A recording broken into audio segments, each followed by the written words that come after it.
Most people who feel lost are not weak. They are simply tired of walking without understanding where they are going. If you feel directionless, confused, or quietly exhausted with life, Krishna would not ask you to find yourself. He would ask you to stop searching for an identity that was never meant to be permanent. Krishna's advice for people who feel lost does not begin with answers. It begins with removing the pressure to have them. When Arjuna stood on the battlefield, his problem was not fear. It was overload. Too many responsibilities, too many expectations, too many identities, pulling him in different directions at once. Warrior, brother, student, protector, judge, executioner. Arjuna felt lost because every role demanded something different from him, and none of them felt fully true anymore. Krishna did not tell Arjuna which role to choose. He told him something far more unsettling. You are not any of them. This is where Krishna's advice becomes uncomfortable, because most people want clarity about their future. Krishna offers clarity about their position. Feeling lost usually comes from living inside borrowed directions, paths chosen to please, impress, survive, or avoid disappointment. Over time, the soul grows tired of pretending these directions belong to it. Krishna never asked anyone to discover a grand purpose immediately. He asked them to stand correctly in the present moment first. When you feel lost, Krishna would say, do not ask, what should I do with my life? Ask, am I acting from fear or from understanding? This distinction changes everything. Krishna taught that confusion is not the absence of knowledge. It is the absence of alignment. You can know many things and still feel lost if your actions are disconnected from your inner truth. That is why Krishna emphasized action without attachment. Not because results are meaningless, but because identity built on outcomes collapses the moment outcomes change.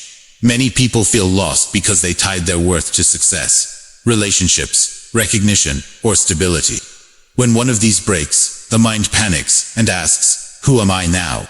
Krishna's answer is quiet but radical. You were never what you achieved. You were never what you lost. You were the one witnessing both.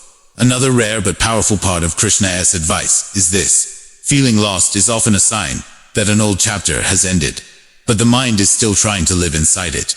Krishna never dragged anyone forward. He allowed pauses, silence, withdrawal, even despair, because forcing clarity creates more confusion. He told Arjuna to act, but only after understanding had settled, not before. If you feel lost, Krishna would not push you toward motivation. He would pull you away from noise, from comparison, from urgency.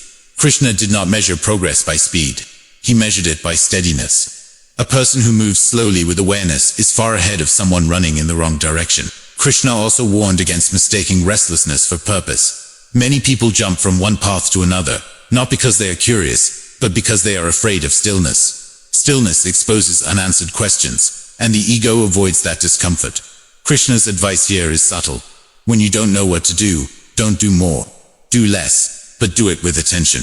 He never said clarity comes from overthinking. He said clarity arises when the mind stops demanding certainty.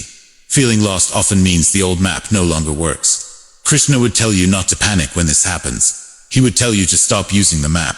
Life, according to Krishna, is not navigated by fixed directions. It is navigated by awareness responding to the moment. This is why Krishna never promised that the path would be visible. He promised that right action would become obvious when confusion quieted. Even Krishna's own life followed this principle. He did not cling to kingdoms. He did not protect his lineage at the cost of balance. He did not interfere when interference would distort truth. He moved with time, not against it. So when you feel lost, Krishna's advice is not to rush into a new identity. It is to release the old one without resentment. Loss of direction is not punishment. It is transition. And transition feels uncomfortable because the mind wants permanence when none exists. Krishna would ask you to trust this phase, not because it feels good, but because it is honest. If you feel lost today, it may be because you are no longer willing to live a life that isn't yours. That is not failure. That is awakening. So I'll leave you with this question. Are you truly lost? Or are you finally done following a direction that was never meant for you? If this spoke to you, let me know what you're feeling right now in the comments. Thank you.